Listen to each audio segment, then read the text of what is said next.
এইমাত্র পাওয়া খবর, ভয়েস অফ সাইদকে হত্যা করার চেষ্টা করা হচ্ছে পিজি হসপিটালের কিছু অসাধু লোক এসে। তার ভিডিওটা দেখুন সবাই। আমারে আপনারা বাঁচান, আমি পিজি হাসপাতালে আছি, আপনারা অবগত আছেন।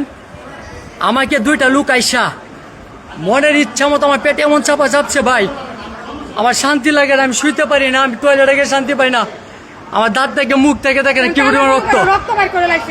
আপনাকে অবশ্যই আমার দেখতে হবে না, আমরা ডাক্তারের কথা বলবো তো আমরা ডাক্তারকেও তো অবশ্যই দেখবো। আমার যদি কোনো সমস্যা হয় সেটা আপনি জবাব দিয়ে দেবেন তো। আমরা করবো আসো না, তুমি আসো না। হ্যাঁ, তোমরা আসো না, তুমি। কোনো ডাক্তারকে আমি দেখি না আমাকে এভাবে ছাড়েন, হাত ছাড়েন, হাত ধরবেন না কইলাম, হাত ধরবেন না। এই দেশের 20 কোটি মানুষের কাছে 20 কোটি মানুষের কাছে 20 কোটি মানুষের কাছে জবাব দিতে হবে কইলাম। 20 কোটি মানুষের কাছে জবাব দিতে হবে, 20 কোটি মানুষের কাছে জবাব দিতে হবে কইলাম।